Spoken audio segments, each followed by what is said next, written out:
Brent, you're kind of making the point that the United States is in a better position than the rest of the world as far as because they have the world reserve currency, there's going to be more demand for those dollars inside and outside, and you use the point of quantitative easing as an example of needing more dollar liquidity. And then Peter was saying it's actually the opposite in his view. So why don't we start by, if you could just give me kind of a 1-minute articulation of your view and give me that example of quantitative easing you're talking about, then Peter can kind of push back on that. Yeah, I think the point I want to make is I think a lot of people get cause and effect messed up when they're talking about monetary policy and what it does to the value of a currency.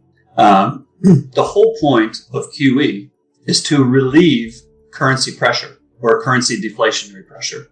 You wouldn't be adding supply if there was no demand for it. So the reason you're adding supply is to meet that increased demand and not allow a currency to rise uncontrollably and wipe everybody out. Now, I don't actually like these policies. I'm not somebody who likes what the Federal Reserve and the other central banks around the world are doing, but I understand what they're doing and why they're doing it. And so, if they're going to print another 100 trillion, it's going to be because there's a credible amount of deflationary pressure that they're trying to relieve.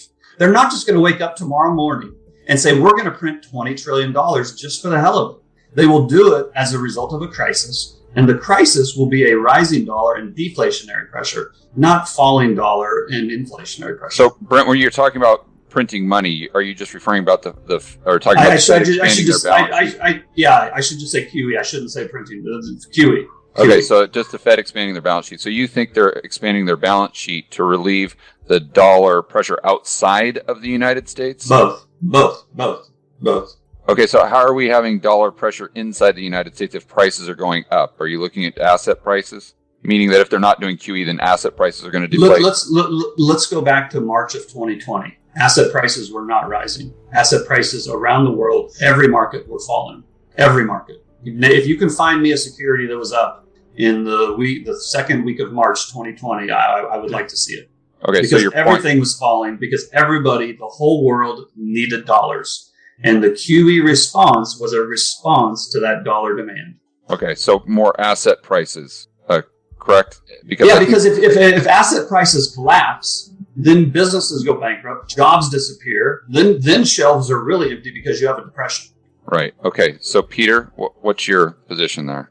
Well, I mean, first of all, the dollar was up, but in the scheme of things, and relative to how much the dollar has gone up during past crises, the dollar's gain was not that great. And in fact, there are many periods of time where the dollar was weakening against the euro or the Swiss franc or the yen during those periods of time. So it might have been strengthening against some other currencies, emerging market currencies, but against certain currencies, the dollar was actually weakening.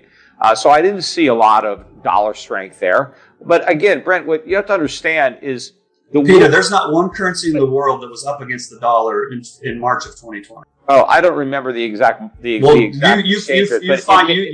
you can find me one and you send it to me, I'll buy you dinner. Yes. All right, Let's let Peter continue. And if the dollar was up against the yen or the franc, it would have been a very incremental amount. I mean, not like what you would have seen back in the 80s, the period that you're talking about, or even what we saw in the aftermath of the 2008 financial crisis.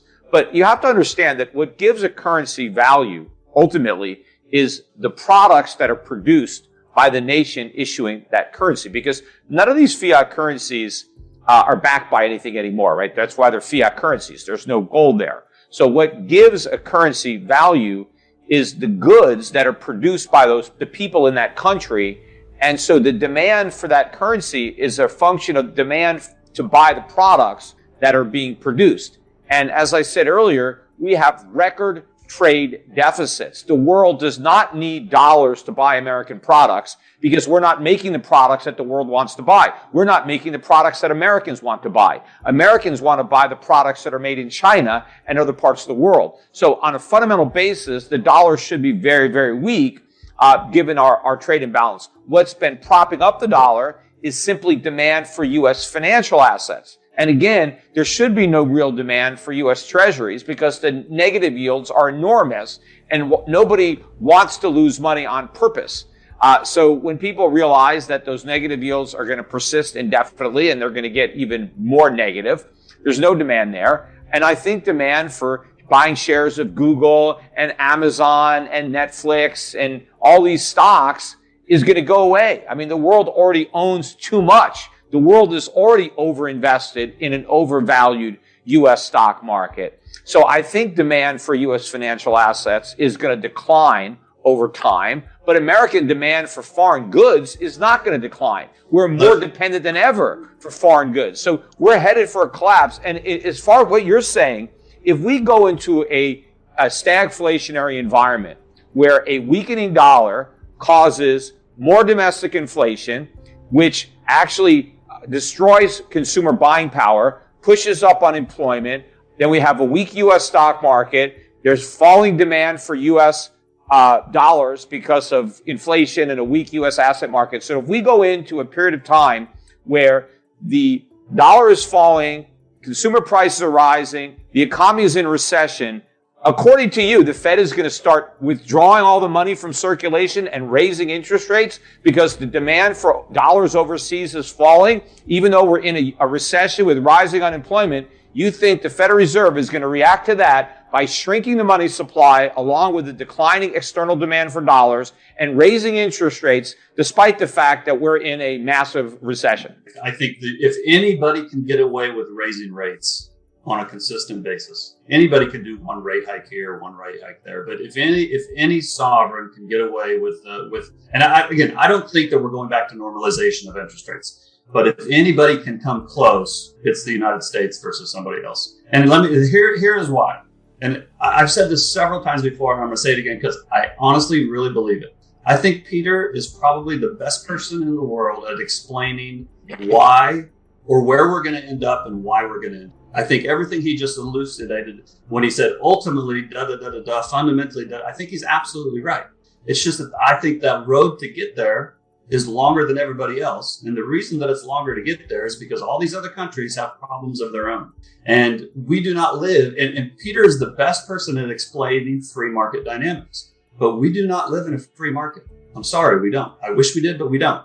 And they're going to continue to push buttons and spin plates and put in regulations. And the U.S., for like it or not, has many advantages that the rest of the world doesn't.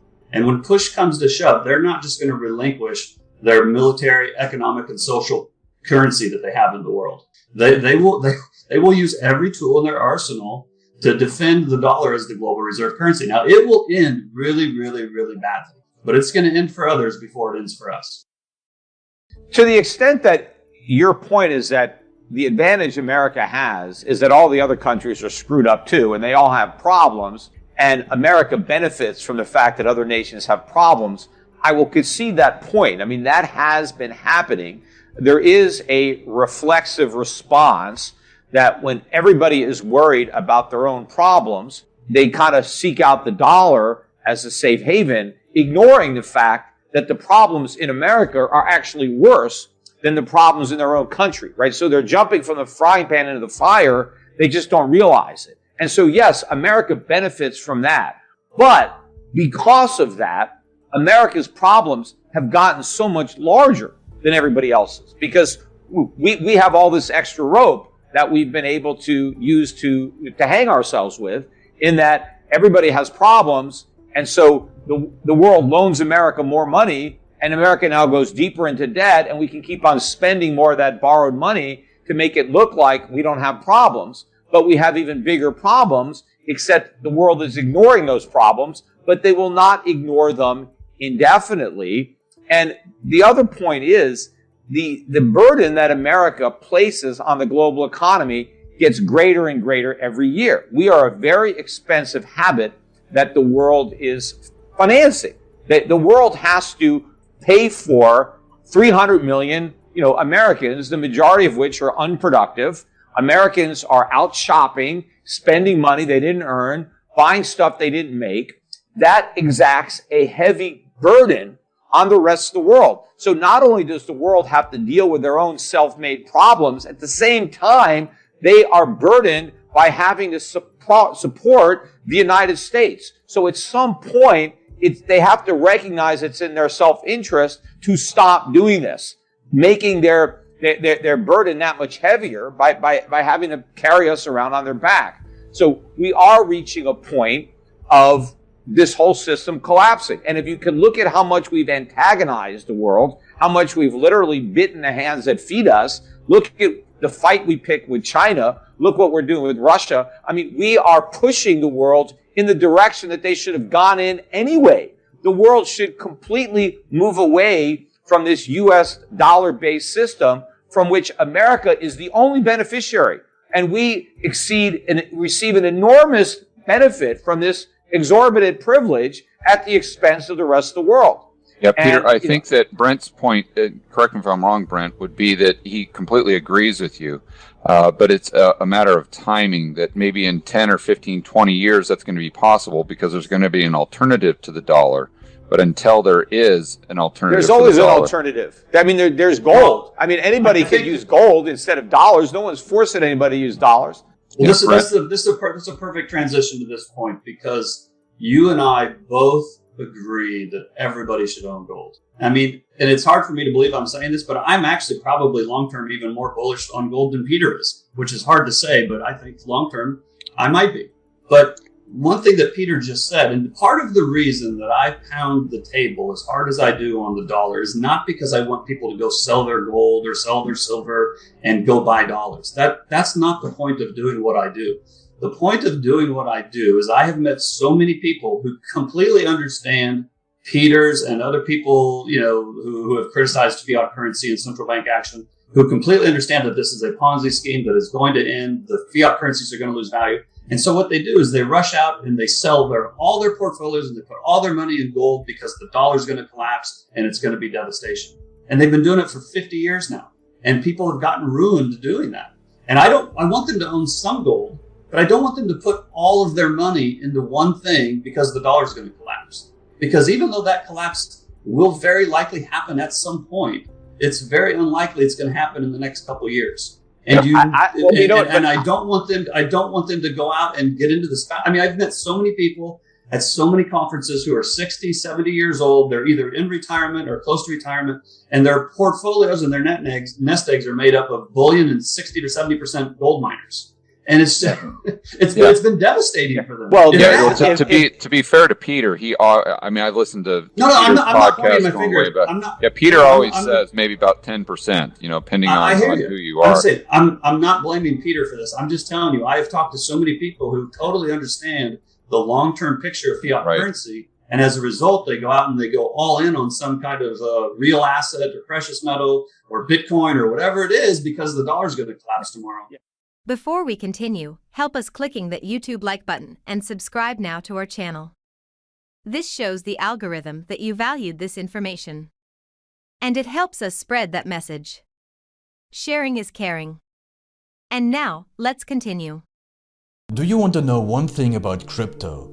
I made over 3,000% in profit in a few weeks. Fact is, the traditional financial system, the traditional money system makes you poor, not rich. If you want to earn $500,000, $1 million, you have to wait until you're 50, 60, 70 in the traditional financial system, and you probably will still be broke. And you will be old. This is not a sexy combination, as you can imagine. But the question is, how can you start in crypto and make these profits? Where to invest? Where to start? My name is Gunnar and I'm from Germany, as you can hear, and things are a little bit different in Germany. More about that later on. Fact is, there are lots of different cryptocurrencies. It's a gigantic universe where beginners and professionals get easily lost. But there is light at the end of the tunnel. There are 7 key steps you need to follow to become successful in this market. You have to know them, and if you fail one of them, it's literally impossible to succeed in this market. Just an example, one of the key points is your exchange, and one of the biggest are, for example, Binance and Coinbase. These are trusted and well-established exchanges, but, and this is a big but, you won't find the super profitable coins on those exchanges. The unknown super profitable coins that get gigantic profits are not traded on those kind of exchanges. They are traded on much smaller insider platforms that are barely known. And I can tell you what those super secret exchanges are and why they are so profitable. And another super important thing are the right information sources. The point is, the internet is gigantic. There are hundreds and hundreds of YouTube channels, blogs, pages, and much more. And there are also market makers and influencers. For example, Elon Musk, he is not a crypto guy, but the moment he recommended Dogecoin, it went through the roof, to the moon, so to say. But why did he recommend it? Where did he hear it from? He didn't hear it from newspapers. And believe me, he is listening to someone. But you have to know who, and you have to react before he is reacting.